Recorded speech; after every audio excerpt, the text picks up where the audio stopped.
vivos un día más, que eso es algo muy, muy importante. Quiero darles la bienvenida. Gracias por estar aquí nuevamente. Es muy importante para nosotros que ustedes puedan poder estar con nosotros y poder compartir todo lo que traemos para ustedes. El día de hoy será un tema muy interesante. La semana pasada estuvo muy buena, así que esta semana promete estar mejor cada día. Gracias por eso. Y el tema que les traigo el día de hoy es aprende a cuidarte para cuidar a los demás, ¿verdad? ¿Cómo voy a lograr esto? ¿Cómo voy a hacer esto? Muchas veces nos hacemos esa pregunta una y otra vez. Pasamos al siguiente, Betty, por favor.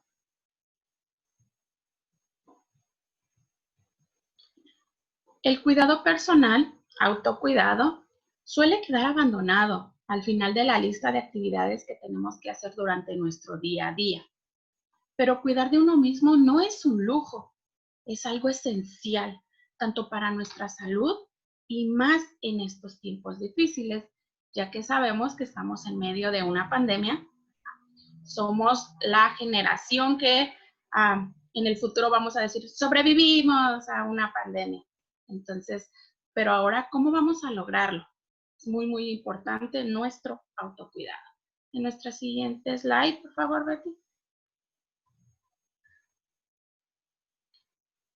Les voy a dar 5 tips muy, muy importantes y que podemos poner en práctica y que nos van a poder ayudar para sobresalir en esta pandemia que estamos viviendo. Punto número 1, busque tiempo para usted.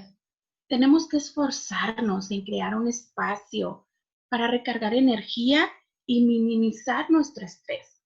Un ejemplo, tomar una ducha o un baño con agua caliente, leer un buen libro, escuchar música, hacer un poco de ejercicio o simplemente meditar. Estas cosas nos ayudarán a que nuestro día a día nos ayude a recargar esa energía que muchas veces necesitamos. Y en la actualidad sabemos que estamos en casa, estamos con nuestros padres, con nuestras parejas, con nuestros hijos. Entonces sabemos que hay muchas personas en casa que muchas veces es difícil encontrar ese espacio, pero lo más importante es hacerlo nosotros, crearlo, ¿verdad? Con algunos de los ejemplos que les acabo de dar. Pasamos al siguiente slide, Betty, por favor.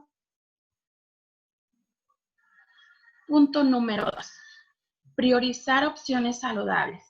Con el estrés y la falta de estructura que todos estamos experimentando, es muy fácil crear hábitos que se sienten bien en el momento, pero serán perjudiciales a largo plazo. Asegurarse de comer adecuadamente, tratar de dormir lo suficiente, pero no demasiado, y crear una rutina que incluya actividad física, son puntos muy, muy importantes. ¿Para qué? Para que estemos bien, tanto físicamente como mentalmente, ¿verdad? Que es nuestro punto que queremos tomar el día de hoy. El siguiente slide, Betty, por favor. Punto número 3. Establezca límites. Con tanta preocupación e incertidumbre en el ambiente, puede ser fácil absorber los temores y preocupaciones de otras personas sin darnos cuenta. ¿Y cuáles son esas personas? Nuestros hijos, nuestros tíos, nuestros padres, nuestros amigos. En un llegado caso, hay que practicar un poco de distanciamiento emocional. Esto nos ayudará a minimizar ese estrés, ya que sabemos que por el momento, lamentablemente, no podemos ayudar a todas esas personas que nos gustaría, ¿verdad? Pero, ¿cómo lo hacemos? Escuchando una llamada, posiblemente una videollamada o en alguno de los grupos como lo estamos haciendo el día de hoy. Esto, al escuchar que las personas tienen preocupaciones y que tienen esos temores, muchas veces nos los transmiten. Entonces, cuando sentamos que automáticamente estamos teniendo esa preocupación de la otra persona y no saber cómo ayudar ni cómo apoyar, es mejor hacer ese distanciamiento por 1 o 2 días posiblemente. ¿Para qué?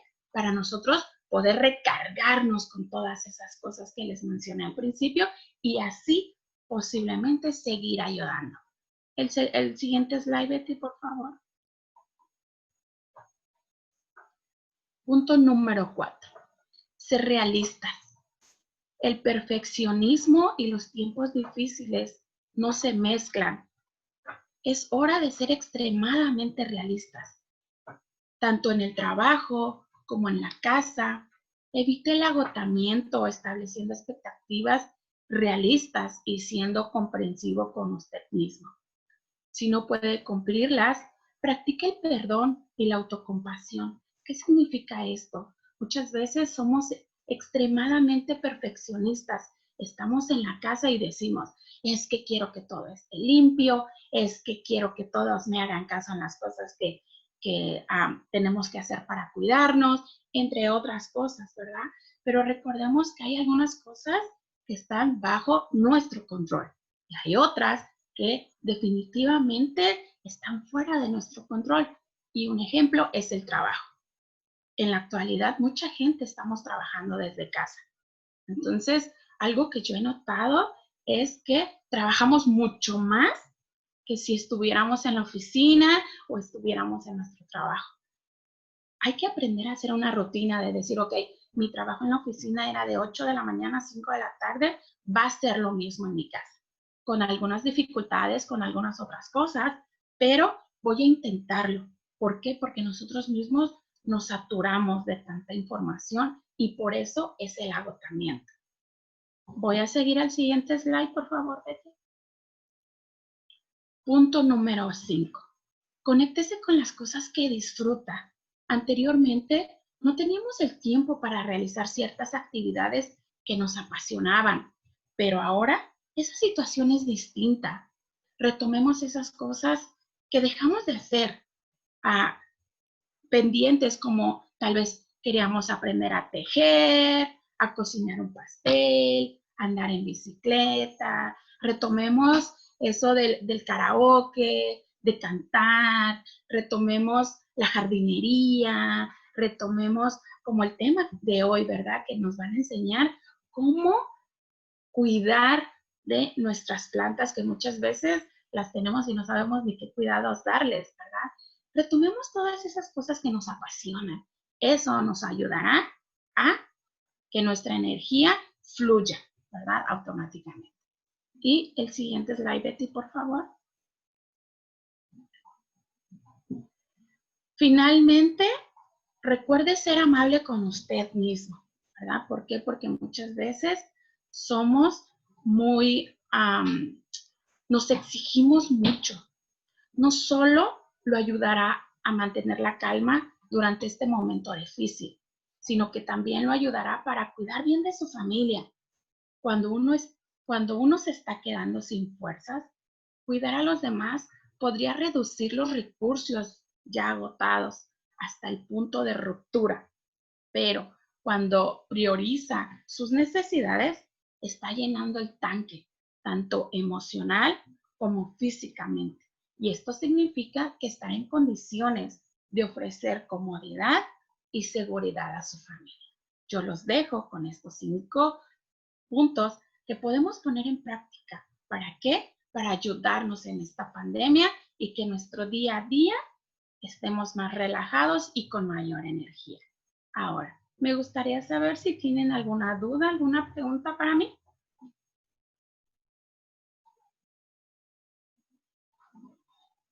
¿No? Ok. Le paso la palabra a Betty. Gracias, Betty. Muchas gracias, María. No sé si alguien, sí, queríamos hacer espacio por si alguien tenía un comentario, una reacción, una pregunta para María. Pueden quitar la rayita del micrófono para que puedan compartir. Y nomás sabemos que los espacios digitales también tienen bastantes barreras, pero les invitamos, si se sienten cómodos, de prender su cámara para que podamos verles la cara. Eso también es parte de crear una comunidad y sentir esa conexión. Entonces les invitamos a eso y también les vamos a invitar durante el taller de compartir usando su voz. También, claro, va a estar el chat, pero sí queremos alentarles a compartir su voz para que podamos escucharles. ¿Alguien tenía algún comentario que quería agregar? Creo que aquí hay unos comentarios en el chat. Nessa, muchas gracias María, muy buena información. Olivia, muy buena información. María, Juana, también gracias María. Jasmine o Jazmín, gracias María, excelente presentación. Olivia, gracias por compartir las opciones que tenemos. Y Luz Marlene, mil gracias María. Ok, pues, y María regresa las gracias por sus comentarios. Y si surgen preguntas, surgen comentarios acerca de lo que compartió María, por favor, compártanlos. Y con eso, y otras cositas, si tienen cualquier problema técnico, de nuevo, no escuchan la interpretación o algo así, pueden mandar un mensaje personal a Quetzal Flores y con su número de teléfono y él les puede hablar para ayudarles con el problema. Otra cosita, como mencionaron, si son bilingües, creo que muchas de nosotros somos bilingües a diferentes niveles. Entonces, por ejemplo, si escoges el lenguaje, el inglés, pero participas en español, vas a escuchar la interpretación. Entonces, mejor apagar la interpretación en ese momento para poder hablar, sí, para que no te distraiga la interpretación. Pero ustedes decidan cómo quieren manejarlo. Y de nuevo nos avisan si tienen preguntas. Con eso le voy a pasar la palabra a Dalila para que nos dé la presentación principal de hoy. Gracias. Hello, everybody. Thank you for being here. Muchas gracias. Thank you, Maria. Sorry. It's that code switching. It's hard. Thank you, Maria, for your presentation. And there were really good points in there that I think we'll build upon later on that kind of can incorporate what we just learned from Maria that I think would be really good. And so for right now, I'd like to ask everybody if you have anything in your hands or if you can find a seat or if you're sitting on something, just to put things to the side if you have a notebook. We're going to do a little exercise of mindfulness breathing to kind of bring us into our bodies, to bring us into this moment, to arrive here, to be open. And then just a good technique that we can all use. It's something that I use a lot for times when I'm very stressed or have a lot of anxiety or just a lot of emotions. So if you can, in your seat, if you can put your feet on the ground, make yourself comfortable. Your hands, you can place them in your lap, just somewhere so that your whole body is just in a comfortable position. And then if it's safe enough, you can close your eyes. And then just come into presence of your body. Just begin to feel your feet touching the ground. Feel your toes, feel your ankles. We're just gonna do a body scan. I look at our calves, our muscles there. Maybe you're holding some tension there. Your legs, your thighs. Just relax it all. And with your breath, I want you to come into presence with your breath right now. So we'll be at our stomach. Like you can feel your diaphragm get full of air. And then breathe out. Feel your hands relaxing. We're just gonna continue these deep breaths. And I want you to focus on your breath because our breath is a miracle in itself. To have a breath is like having life, right? And so that's a blessing just in that little thing, which is a big thing. And so we're gonna breathe in, and I want you to think about, I'm breathing in when you're breathing in. And when you breathe out, you wanna think about you breathing out. So we're gonna do that for 3 cycles. And each of us have different breaths. So we just want you to come into contact with your breath. Do you have a deep breath? Is it a shallow breath? If it's shallow, maybe you want to make it a little bit longer, a deeper breath. And if you're going deep breaths, then good. Just continue to feel the air circulate through your body and to feel just the breath relaxing all your muscles in your bodies. Maybe you're carrying a lot of stress in your neck and you don't realize that your shoulders are kind of tight and up. Maybe you want to relax them down. Maybe you feel your hands are kind of like tight. So maybe you want to move your fingers. And through these breaths, we're just going to become really aware of our bodies and our breath. So breathing in, I'm breathing in. Breathing out, I'm breathing out. And just come really aware of your breath.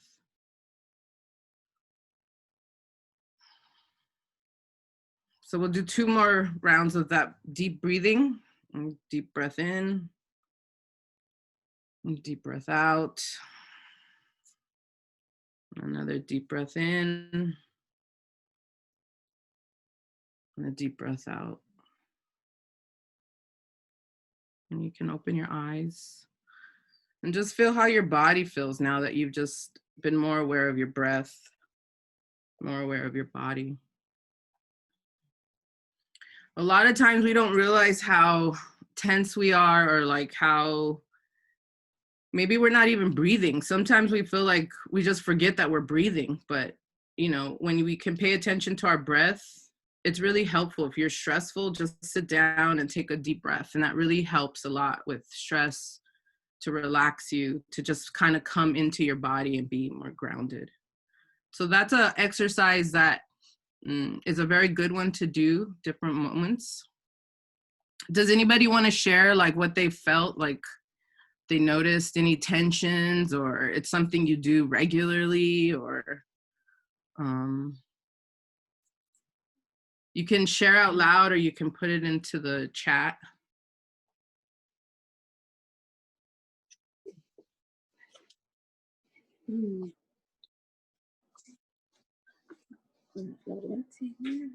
Adelante, inocente. Yo me dolía mi cuello y cuando lo empecé así a mover y a respirar, hasta me tronó.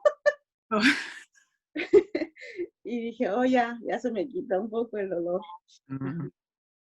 Muy bien, gracias. Luz. Es bueno la opción que dices de que cada uno de nosotros respire a su propio ritmo y a su propia necesidad, porque cada uno de nosotros tenemos diferente sentir, diferente carga, y es bueno dar esa opción, no poner un solo límite. Gracias. Gracias. That's really good to point out, because it's about mindfulness, right? So it's like, just be where you're at. If we think like, oh my God, I'm not breathing hard enough, then you're stressing yourself out even more in something that you're relaxing. So it's really about meeting yourself where you are. So thank you. Anybody else would like to share? Olivia compartió en el chat también que se siente más relajada. Nice. And there's another, if you're just joining us, you can choose the interpretation option from the bottom part of the screen, or the 3 dots on your phone. So you can have interpretation for those who have just joined.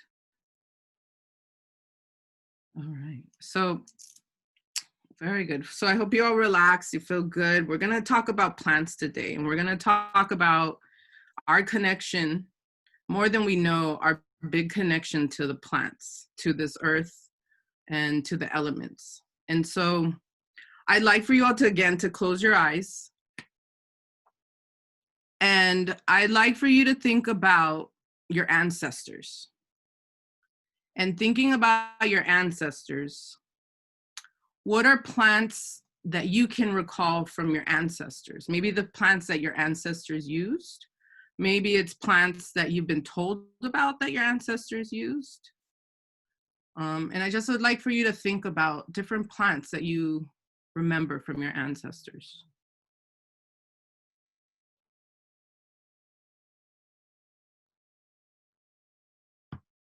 And they're different kinds of plants, right? They're like plants we can eat. They're plants that are decorative. They're plants that are medicinal or have many different uses. Okay.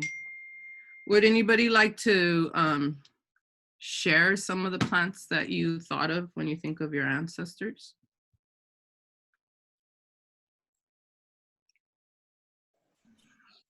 Hi. Oh, go ahead. We'll go Karen, and then we'll go to Rosana and Ofelia. Okay. So I'm from Salvador. So Okay. my ancestors are from that land. And I remember my grandma always talking about ruda. She would just say it's for luck. She would tell me to take a bath with it para una limpia. Hi. Manzanilla para the tummy. Hi. Got the tummy. And la flor de la muerte. So Cempasúchil, yeah. I had another one in my head, but those were the main three. Okay, thank you. Thank you. Ofelia and Rosana, do you want to share? Yes. I remember Vargas de lote, the silk, I don't know if it's called a corn silk, urinary and urinary tract and any malgori and things like that. And one of those that I remember very well, Yerba del Manso grows near humidity. My mother always had it, and I had it for a long time next to the outdoor faucet, and it's really good for the skin. I had a lot of skin problems when I was growing up, and so I would always used it and looked for it whenever I was at a river or a water source like that. And the other one was Flor del Sauco. There was a tree near my house that my mother always would go and gather the flowers, and it was remedies that weren't for me but for other people that she used. And those are kind of off the traditional plants that I'm used to, like the hierba buena and cedrón and all those others. But these three were real unusual because they were common in around here anyway, to be used, I think. Thank you. Thank you. And I guess if people can speak up a little more so the interpreters can hear you. Thank you, Ofelia. Would anybody else like to share?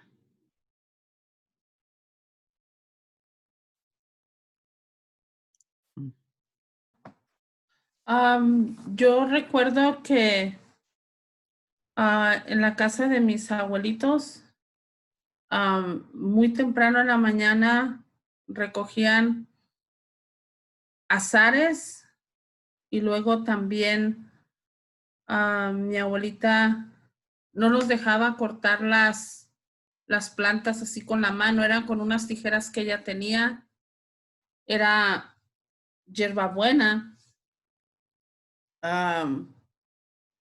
Había hierbabuena, té de limón, manzanilla. Había salvia que usaba para hacer sahumerios, para los zancudos. Y había otra que traían hierba Santa María, o no recuerdo el nombre. Son muy así, de mucho olor, muy fuertes. Si no mataba a los zancudos, a nosotros nos dejaba todas mareadas, con los ojos,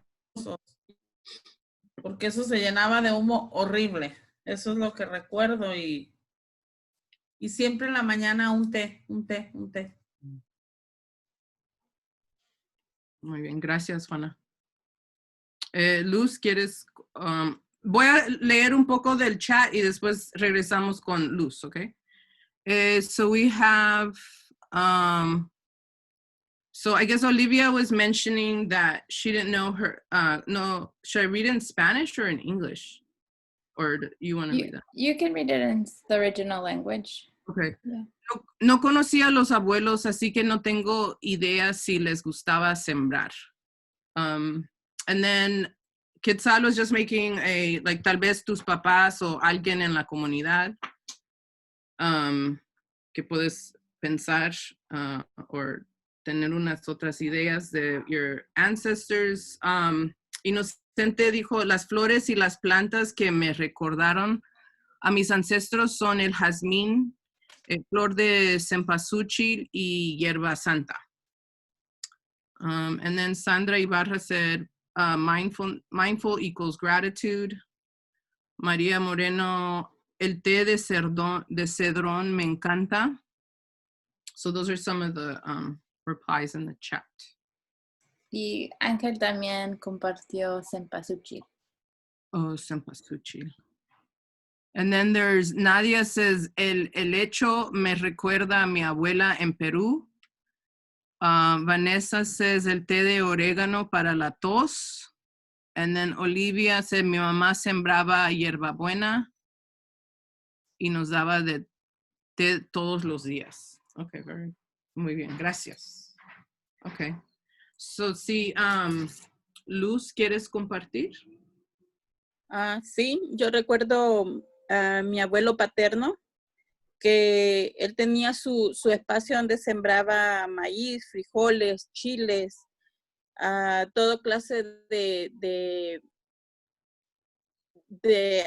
plantas que servían para comestibles, pues, dependiendo de la temporada. Y recuerdo de mi abuelita materna que siempre tenía manzanilla, orégano, eucalipto para la gripe, menta para el dolor de estómago. Entonces, creo yo que sí nos dejaron buenas herencias.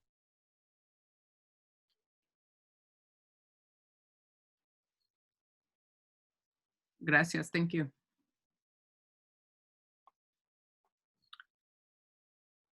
Does anybody else want to share before we move on to another?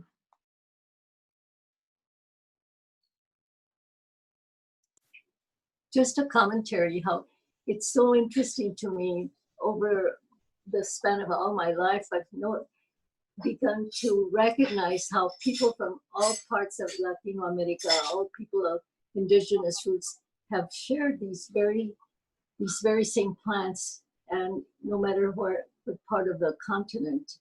And it's a strong legacy and cultural resource that we've had.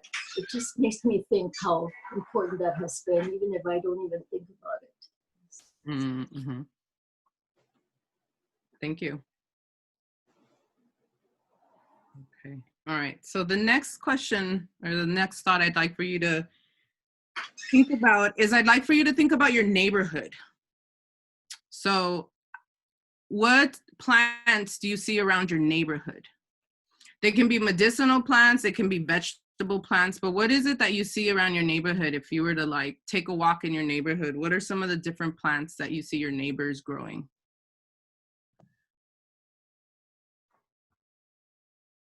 Omar? I see often in the summertime and late summer, I love walking down and smelling all the guayabas, right? The smell of guayaba all over LA, really, nice. And also, lemon trees, right? There's a lot of lemon trees all over LA. And so I like, when I take walks, I actually pick a lot of lemons to take them home. And so that's the two fruits that I recall the most. Right on. Thank you. You're a forager, huh?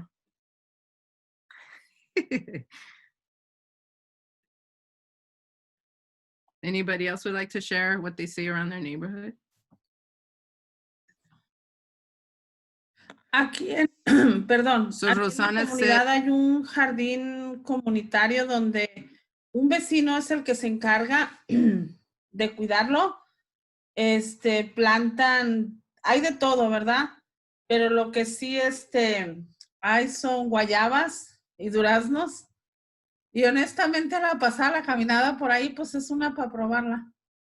Porque ese olor a guayaba es rico. A veces nomás es arrancarla y traerla oliéndola a las hojas. Es como una parte de México que siempre estoy recordando, ¿verdad? Y hay otras plantas, también hay mucho cedrón, sábila, de diferentes plantas hay aquí en el vecindario. Qué bien. Gracias. Thank you. So I'm going to read a little bit from the chat here real quick. So Sandra, I guess it's from the last question. Yo solo recuerdo los árboles frutales que mi abuela paterna hacía aguas frescas. And then Rosana Esparza said she thinks of maguey, nopal, istafiate. How do you pronounce it? Istafiate, I think is salvila.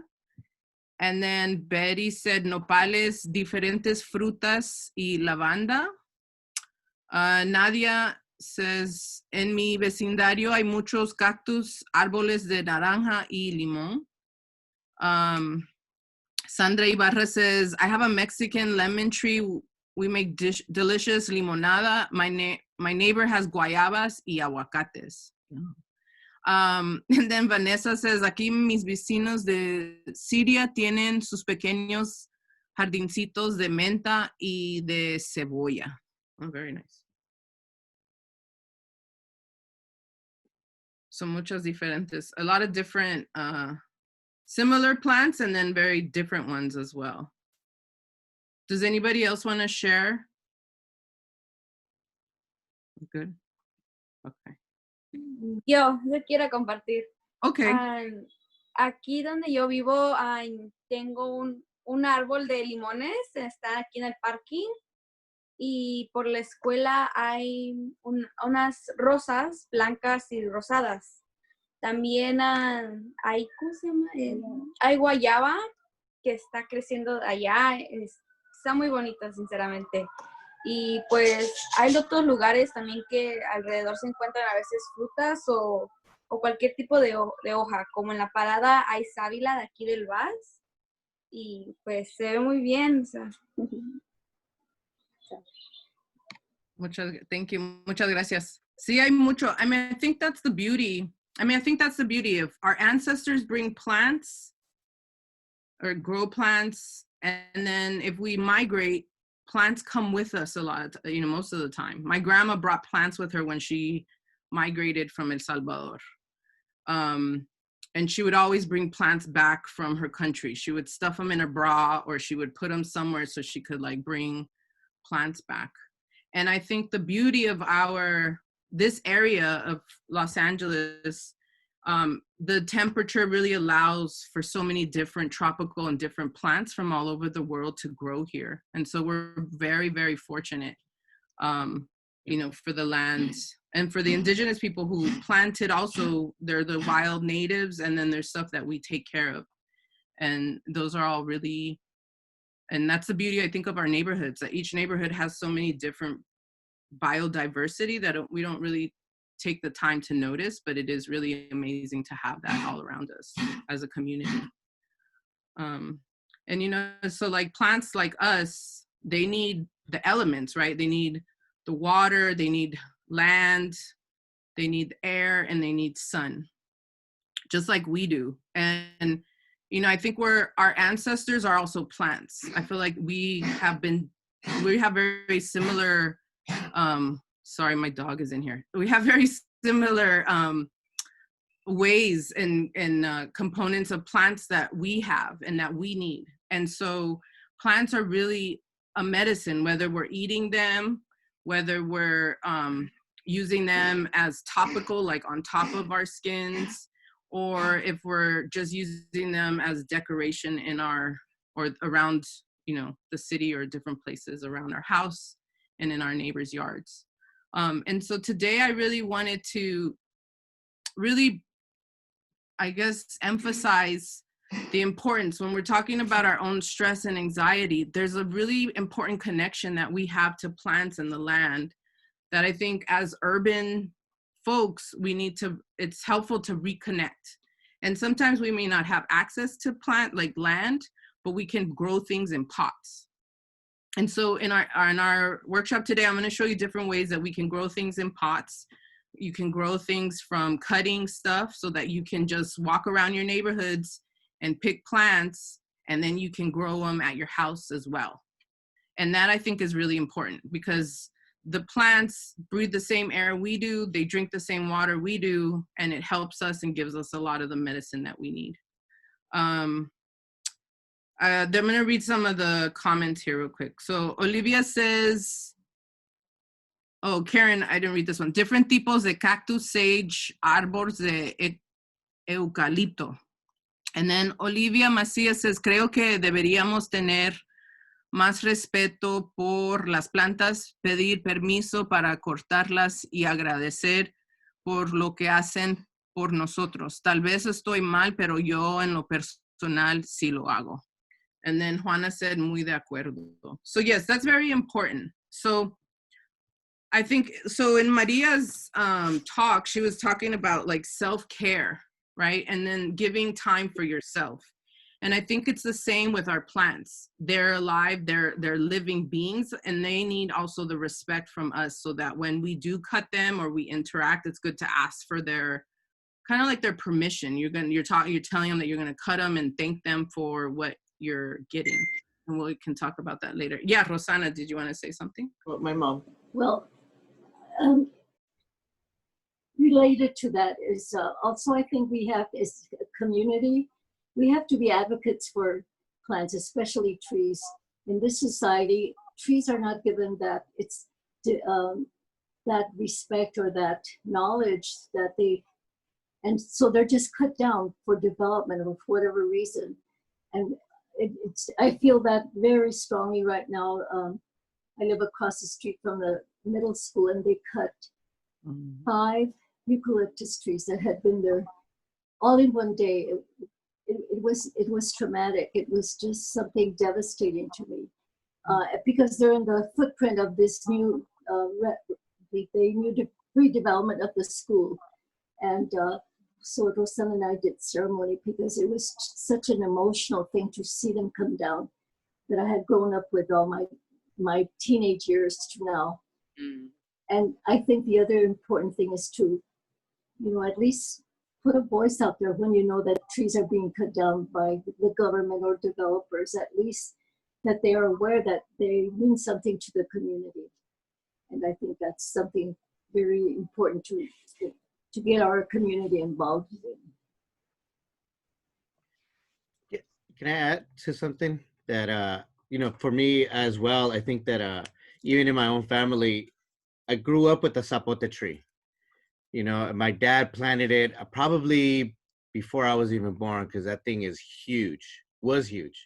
But even as a kid, I had a love-hate relationship with the plant, with the tree. Because if you ever had a zapote tree in your house, they're very prolific in their fruit. And they dry, and you can't eat, and you can't pick it as fast as it grows. And so I would have to constantly pick it up. And I hated the damn thing, because I was the one who had to do it. And now I think as I got older and I started to understand the medicinal healing power of, like you said, Dalila, like these plants migrate with us, and knowing the story of why my dad planted the zapote, in his backyard, now means way more to me than I appreciate it more that, I want to plant a zapote, in my yard, because it's going to bring my dad's memory to me and to my children and all these things that it means, yeah, they might have a love-hate relationship with it too, but, it's about that memory, right? The remembering of our ancestors through plants. I just wanted, that came up for me. No, thank you for sharing, both of you. I think that's the interesting, is that plants have memory, and they also, for you all, like having a tree that was there during your teens, or, like it is a memory, and it's part of like a family. It's actually part of that geography of that land that it imprints on you as well, and I think that's why it's really important to teach children about plants, because also kids go through stress. So then you give them something to touch the land, to like work on a pot and take care of it. they can see and be stewards. I think we all have to be stewards of our land. And that's the thing. Our indigenous people were stewards of the land. It was like a partnership. It wasn't like I'm the owner of this land, like colonizing it, you know, and I think that's really important. You know, I think for me, the same was my relationship to plants came through my grandmother. And so there are a lot of plants that she has that I'm still tending to. So it can pass generations. Like I inherited her plants. That my grandma didn't have money, but I inherited her plants, you know. And then also, I think these are stories. I think we have to collect our stories because plants have stories, right? Like, you know, a lot of people are sharing, like my mom gave me, like, for example, rosemary, my grandma would never eat it in the food because she said it was medicine. So she was like adamantly against eating it, but she would have it for medicine, you know? So there are different ways that we learn how to work with a plant. And talking about ruda, the origination of ruda is from Africa. So it makes it interesting in the ways that limpias are done with ruda, or it's like an African practice of cleaning ourselves, using it as a place to like ward off bad spirits, or as like de suerte, right? So there are a lot of different uses that people use with these plants. So sorry, would anybody else like to share any things that came up for them?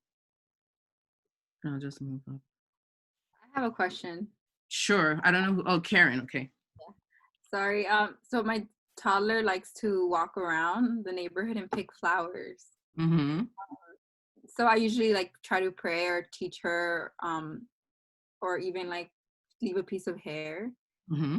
Sometimes she just does so many flowers because she likes to like put them in water a veces. But I don't know, you know, if that's like invasive or it's like, you know, violent. No. I mean, I think they're children, and I think what they're really looking at is the beauty. And I mean, that's part of the plant, is that a plant is there to grow so that humans, animals can enjoy its fruits, whether that's a flower or a vegetable or a fruit. And I think what happens too is plants, if you don't pick it, it can die, because really what it's trying to do is for people to pick it, and that helps its growth.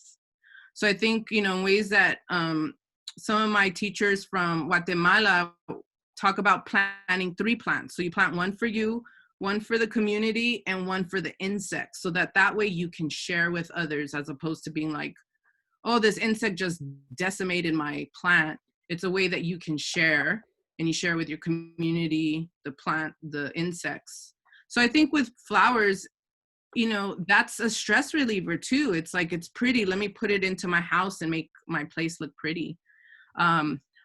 I grew up like that as a kid. I would pick all the plants and flowers around my neighborhood, and I would make bouquets for my mom and give them to her.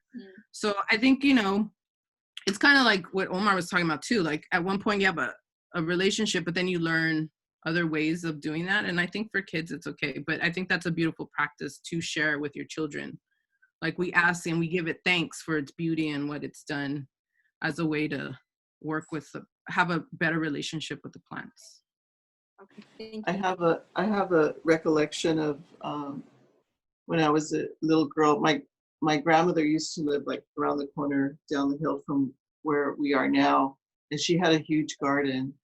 And one of the trees was a granada, a pomegranate tree, and that was my absolute favorite tree, because the experience of being with the pomegranate and opening it up, and it was like a whole other world, you know, it's like a whole universe in there, and it would just take so much time to pull it apart and eat every little grano. It was just something that I'll always cherish. You know, I love pomegranates. And talking about the eucalyptus trees across the street, I mean, I look out my window or out my front door, and there they always were. And they were just so, yes, they're alive, but they were my partners. They were my stillness. That was my meditation tree, and now they're gone. So we're like diving into our front yard and growing food, and, you know, that's where my grounding is now, is really in actually growing growing food and herbs, and I'm grateful that I can do that, that I have a yard, that there is earth and grass right outside my door, that I could have that experience. And you were going to say something? Well, part of what you said, Dalila, was I think it's also important today, especially today, to save seeds, because they are, even fruits and plants are colonized, and we have to save, especially ancestral plants, if we have them. I started saving seeds, and I was even surprised that I could even sprout a lemon seed. I never thought I could, but I did. And, but it's something to teach the children too. The seeds are heritage too. They are part of our ancestry. It's important. Yeah, that's very, very true. I think also this COVID has taught us that we have to be more sustainable, right? So how can we grow our own medicines? How can we grow our own food? Because it is part of our memory, our ancestral memory, but it's also for our own resilience and like continuation as a people, I feel like. And the seed saving is very important because with all these semillas es muy bueno. Las corporaciones están haciendo semillas modificadas genéticamente, entonces tienes que comprar su semilla, solo crece una vez, tiene pesticidas adentro, dentro de su propia genética, entonces tienes que volver a comprar semillas de la misma corporación. Entonces por eso es importante hacer y orgánico y crecer sus propias plantas, ya sea en macetas o en la tierra misma. Y es muy importante porque pienso que estaba en Guatemala una memoria que estaba compartiendo en la guerra civil. Muchos de los pueblos mayas conservaron. Killed out of their neighbor, like their pueblos, they would bury their seeds in the ground and leave markers so that when they could come back, their community could grow their own food again. You know, and I think that's part of the colonization, is that we become dependent on others as opposed to dependence on ourselves. And so this is really about that. So I'm going to move on real quick so we can get on, because we only have like about 25 minutes left. So I'm going to only talk about 4 plants. There are a lot more, and this could go on, this discussion, and I think it's an important discussion that we could continue. But the 4 plants that I want to talk about, and they're pretty accessible in our neighborhoods, is lavender, mint, lemon balm, and oh my God, I'm blanking on my other one, chamomile, sorry. So those 4, and I think those 4 are pretty important. They're really good. Lavender, for example, you can cut. So I just cut some cuttings from a plant. And if you just like graze a lavender plant like this and you smell it, it gives all of its essential oils, because a lot of the oils are found on the leaves and in the flowers. And I'm going to show you how from a cutting like this, you can grow your own lavender plant. So it's good to be able to identify the plant and then be able to grow it. So this is the leaf, and then this is the flower, you can see.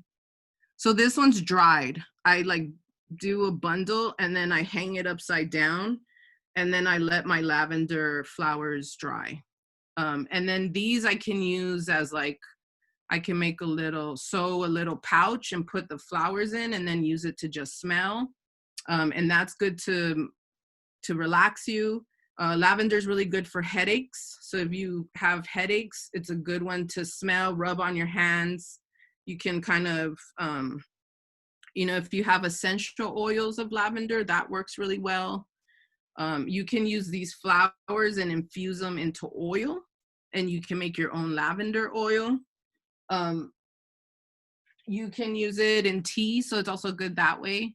And so that plant is a really good one, and it's really beautiful and aromatic to have in your house. So like for daughters who want to cut plants, like that's a great one, and it makes everything smell good, and it's helpful to like relieve stress and anxiety. It's a relaxant, and it helps sleep better. So a lot of people make them into little pillows. You can put it by your pillow at night, and it helps to have a more sound sleep. And it's just a really good smelling one. So you could get it in essential oils, or you can cut them in cuttings and just like, you know, smell them, rub your hands on it and smell it that way. That's a good way. And sometimes lavender is used in mixes with teas. Like you can mix lavender with the lemon balm. I'm gonna share my screen so I can share you a picture of lemon balm, because that one I don't have. Oh, never mind. So lemon balm is just like a leaf. It looks like mint, but it's a little bit wider. And lemon balm is really well for building up your cell walls. So if you're feeling like if you just had a cold or something, it's really helpful to build your cell walls that way. It's also benefits the nervous system. So it's a nervine. So if you're really nervous or have a lot of anxiety, then it helps to calm you. And so it's a really good one. And it's really muy bueno para eso. Y es muy bueno para té. Tiene un sabor como limón. Es una hojita, pero cuando tocas la hoja y la hueles, te da un limón cítrico muy, muy bueno. Es solamente el olerlo hace algo para tu cuerpo, para tu mente. También ayuda para, si tienes dolor de estómago o cólicos, te ayuda para eso, y también te ayuda con tu humor. Ese es el toronjil. Déjame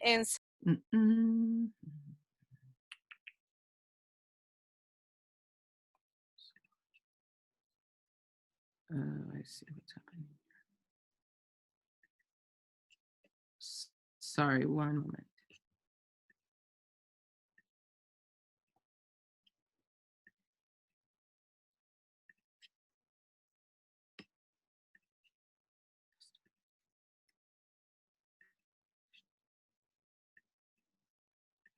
You can, sorry, I had it in a folder, but then the folder went away.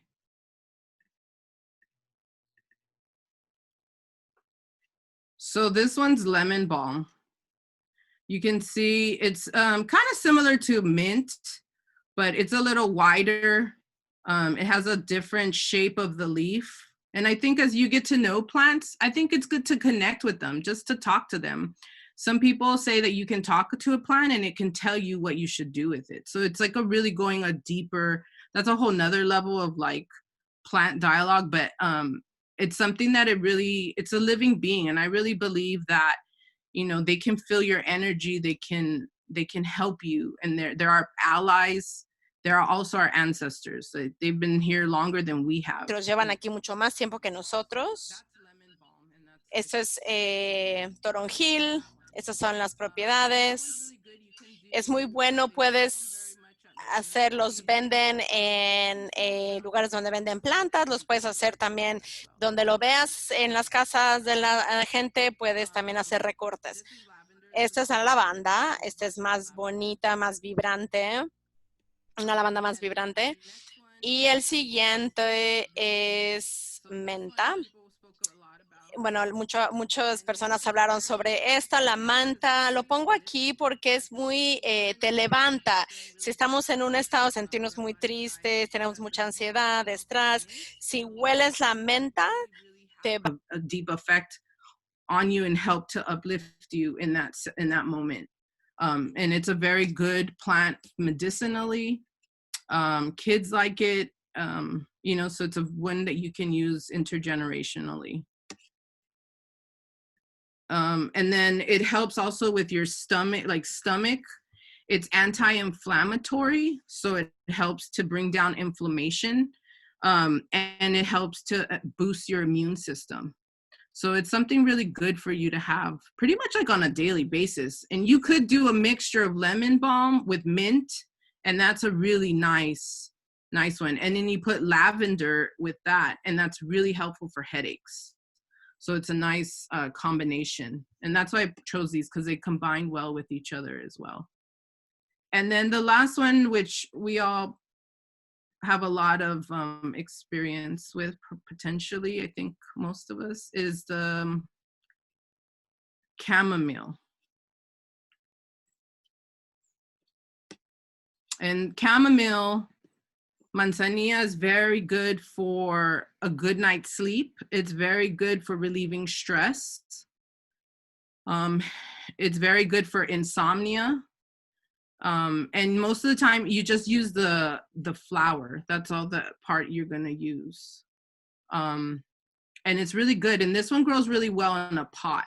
So that one, I definitely feel like these 4 are really good to have on hand. Like that could be your little medicinal garden to begin with. And those are a really good combination. So I'm gonna stop sharing. So those, oh, cool. Karen, I'm just gonna read a couple of the shares in a second. So Rosanna said it's insect repellent for lemon balm. Yes. Yeah, because of the lemon, the citronella. That's a good like natural mosquito and insect repellent. And then Karen Aragon says she has some lemon balm. This is kind of a new thing. A lot of people are doing this now where like, if I have something and you have something, we can trade, you know. That's really good to find people who have other plants. You can share it. You can dry them if you have too much. It's always good to dry, and then you have it in your pantry, and you can, or like, you know, in your tea areas. And that's really good to have. Let's see what else we have. It's called poleo in español, poleo. Is it poleo in español, lemon balm? I actually don't know. I don't know lemon balm's translation. Well, you know, I grew up with my mother's herbs, but I knew the names in Spanish, so I've had to look up what is it in English or what are other common names. So it's always important to know the translation, because I'm learning even today of some plants that I didn't know what they were, identifying them by English. English names. Yes, so I have some here. So Betty was saying toronjil is the word for lemon balm in Spanish. And huh? And then what is poleo? That's very common too with hierba buena. And so I've always had the mints look so much alike, but they're different. So I'd like to know what poleo is in English. Yeah, I don't know what that may be. Poleo, what it is in English. And then there's, yeah, so is mint different from hierba buena? So there's hierba buena, which is hierba buena mint, and then there's peppermint.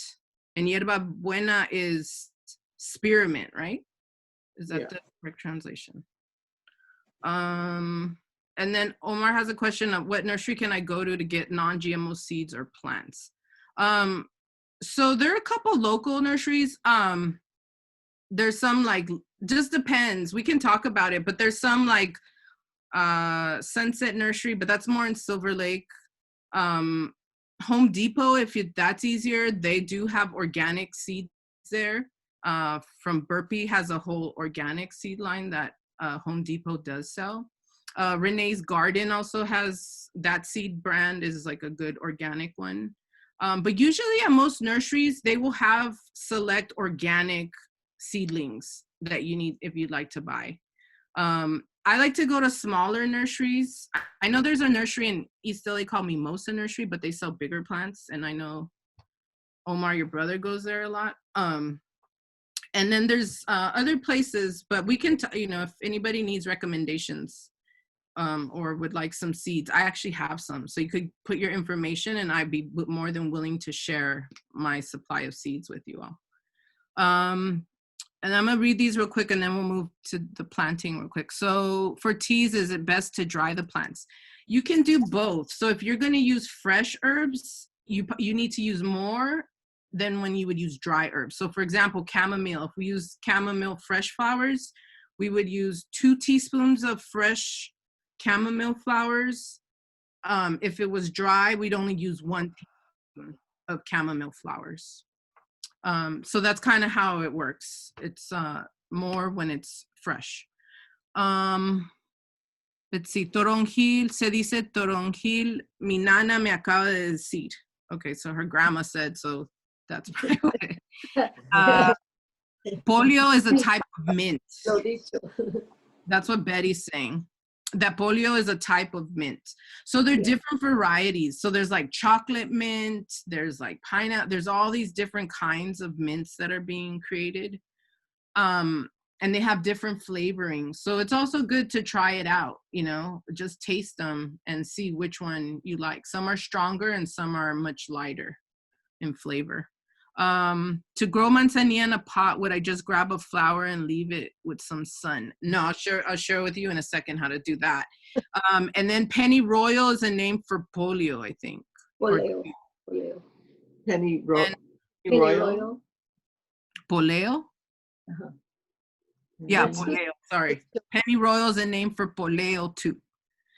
And then Karen said Artemisia nursery. Oh, I've just heard about this nursery. I think it's in like Highland Park. I'm not sure. There's also, sorry. Huh? There's also Lincoln Nursery in Pasadena. Yeah, that's true. That one's a good one too. It's a small one. Artemisia Nursery is right like down the street of Casa, LA. Oh, okay. Oh, cool. I think most of their stuff is like homegrown and they have organic seeds. The person who does it might be like a gentrifier. Oh, okay. Good. Right on. I've heard about that one. Okay, so that's by Cal State LA on Valley, or when it's like where Mission turns into Valley, right? On Valley. On Valley. Okay, by the train tracks, across the street from the train tracks. So those are some. So let me get to some ways that we can do some planning so I can show you so you can do it at home in our last 20 minutes. So the one way we do it is usually like with a little pot like this, and then you use seeds. So the one seeds I have here that I can share with you, okay, Inocencia got were some chamomile seeds and then mint seeds. I would show you these seeds, but they're literally so small that the camera wouldn't even pick it up. It would look like a piece of dust. And so each seed will give you one plant. So in your pot, I like to do is grow, like put at least 3 to 4 seeds in one pot, so that, because sometimes like seeds, maybe the seed may not give. It's not a seed that wants to grow at the moment. Sometimes that happens. Sometimes seeds will stay dormant until it feels like I'm happy to grow right now, and then it'll. So I like to do 4, and then once it goes from this, I would put it into a bigger pot after.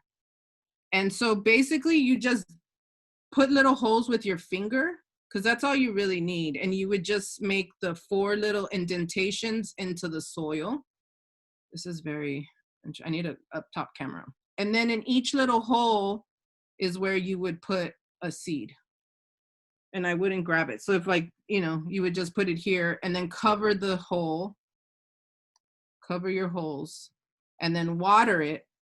And then make sure that as it's growing, you always maintain the soil moist, because when a seed is growing in its original state before it gives a leaf, it needs moisture and warmth. So this you don't have to put it into the sun, and I wouldn't put it in the sun because the sun would make it dry out too quickly.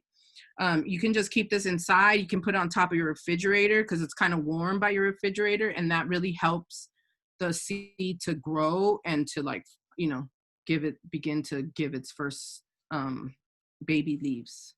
So that's when you're first doing seeds with the pot. I'm sorry, did you say inside the refrigerator? No, on top of the refrigerator. Okay. Yeah, you want to keep it warm, not cold. So warm is really good for plants. And once it gives its leaf, then you put it outside so it could get sun, because once it has a leaf, it needs the sun after that.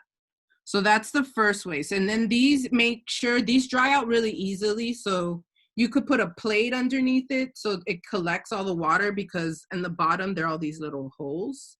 So to not dirty anything, it's good to put a plate or you could recycle like meat trays, and those are good to put underneath to hold water. So this is with just planting a seed. So I want to show you this one because I think this is the really gem. So this was a mint plant that my mom bought from the store, or she didn't buy it, but we got a mint plant from the store. She saved a piece and she put it in water. This one had 3 stems, but because the plant is trying to regenerate roots, which now you can see it has little roots and it's now giving off little babies, it's better if it just has 1 stem because all the energy can focus into the 1 stem. Because what happens is that these 2-3 other stems, they died because the plant didn't have enough energy to give it to all of the plants and to create roots at the same time. So you just grab a stem and you can put it in the water and it'll begin to grow a new mint plant for you. And this is really the best way. So you walk around your neighborhood. You can do that with basil. So your first step is to cut it, put it into water, keep it in there, and it'll start to give you roots at the base. Empieza a dar raíces en la base del tallo. Y una vez que ya crezca más, this is what happened to the plant once I put it into the soil. y también aquí es como se ve la planta cuando la pones en la tierra, entonces te da una planta más grande, pero lo que pasa, esto fue lo que cortamos, entonces las hojas aquí son súper pequeñas porque está tratando de crecer y luego te da nuevas tallos y tus hojas se ponen más grandes. So growing from this with just the stem, like mint, basil, lavender, all those can work in a way that you can do it. So you go from this to transplanting it and putting in something bigger. So let me show you with, so we'll use this as an example. So I cut this one from a plant. And to make sure that it'll grow, what I'm gonna do is I'm gonna take off, sorry, my finger's broken, so you'll see this and it's kind of in the shot. But here you'll take off all the little, I just push my hand down and take off all the leaves, the extra leaves down. Because here, I don't know if you can see it, but it has little nodes. So where these little leaves are coming out, it has a node. And in those nodes is where the roots grow. So from here, I'm gonna take these off too. And I'm just gonna leave one. So I'm just gonna leave this one. So all this now, what it's gonna do is the energy will go in to make new shoots.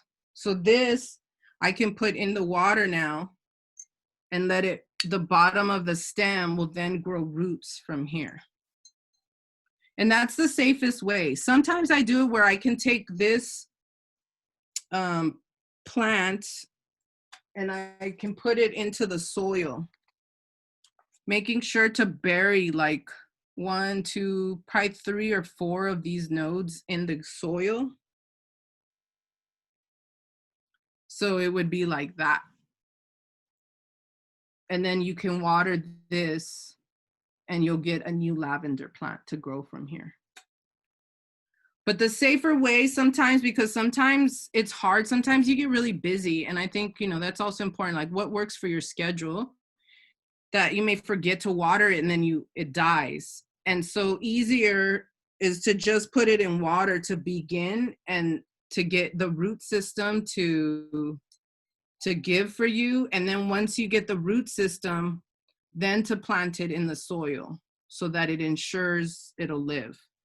Because this one's harder when it's like just this one in the soil. You have to really be really observant of the plant to make sure it doesn't dry out. So this is what you call like cuttings or propagation. So you can get it from a plant and then you're able to plant it. Another one I like to do, and I did that with sage, but this is the Culinary Sage. I got this one too. So this one threw new little shoots. And this one works where I just took this little piece of the branch and I put it into there's more branch at the bottom in here. And with it watering it, the root system gave, and now it's giving me all these little shoots out. And this is a culinary sage. And this is actually really good too, mixed with lemon balm. It's really good to help with de-stressing. So these are these are ways that I like to collect plants and do cuttings from them so that I can grow them in my garden. And it's pretty fast. So they're just different ways that you can do cuttings and plant your own plants. So this is another cutting example. I'll take some questions because I know I just gave a lot of information. But are there any questions? So let me read one here. It says, how deep do we put the seed in the soil? So it's a good question. So usually like just the tip of your fingertip is a good amount of depth, because if the seed is really small, if you put it too down, it won't ever give because it's a plant that can't grow that high. So it's better just to start off as just the tip of your finger to make the holes, and then you can put the seeds in those holes. Okay, any other questions? That's the ones from there. Yeah, Karen? I have a cutting in the back of my garden. I live in Tahunga, of manzanilla, but it's so hot over here that it's not growing strong. So I want to take a cut, I don't know, a part of it and put it in water. So do you think I should just take a flower, or from where do I cut? No, you would you need the stem, because the plant, the energy goes from the stem to the leaf.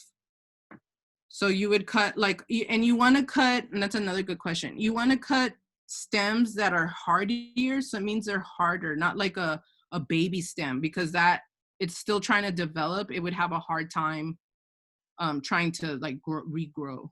Because what happens too, and this is a good reason. So what happens is that when you cut a plant, you kind of stress it out a little bit. And so because it has to recover, you don't want to stress it out by having to send its energy to all different kinds of leaves. That's why you just leave like at least one or two. I probably could take a little more off of this, so that all the intelligence and power goes to the new leaves that you'd like for it to go. So cut the stem. Okay, thank you. So at the woody part, like at the woody part of the stem. Yeah, woody stems you could do that with roses. You could put a piece of a rose chunk like this, the same. If you want flowers, put it in the soil. It'll give you a whole new rose bush. Geranios are really good. There are a lot of plants that you can do that. My grandma was notorious for cutting everybody's plants. Like she walked with scissors. She would. It's so funny. And even a leaf. My grandma could grow a whole plant from just the leaf. Like it was pretty incredible. Yeah. Yeah, so I guess we're at 12 o'clock now. Sorry, I could talk about plants forever, but are there any other questions? And if anybody wants, you can send an email to write the email back to ACTA. If you want to ask me any questions, I have pots and soil that I'm down to come and drop off to you. I have seeds. I really just want to encourage everybody. Gardening saves lives. I think gardening really helps people. It reconnects you to the land, and it really helps with stress and anxiety, and we need things. So if we can't be leaving our houses, then what a great effort to put into growing plants and grow things maybe your parents or your grandmothers, or just plants you may want to play with and learn to grow. Can you do this with like a branch from a fruit tree? Yeah. Okay. You sure you recommend putting it in water first, or just putting it in dirt? I would put that in soil. Okay. Because that's another thing. When we talk about soil, so dirt or soil, I like to call it soil because it's a living thing. There are organisms in there. There's a lot of micro things that are growing in there that give a lot of nutrition. So it's like us. If we don't have a good environment, it's harder for us to grow really strong and well. So the soil is best to maintain it moist, and so that the soil still lives with all the different microbes that are in that soil. So that, but I think we're at time. So I'd like to thank everybody. Please, if you have any more questions or like to reach out, you can send us an email with your information, and I will definitely get back to you. Thank you for letting me share some, and thank you for all participating. Thank you for being here. Thank you, interpreters. Thank you, Betty. Thank you, everybody. Muchas gracias. Nos vemos el próximo martes para nuestro siguiente taller con Rosana y Ofelia. Cuídense. Hasta luego. Gracias. Gracias. Gracias.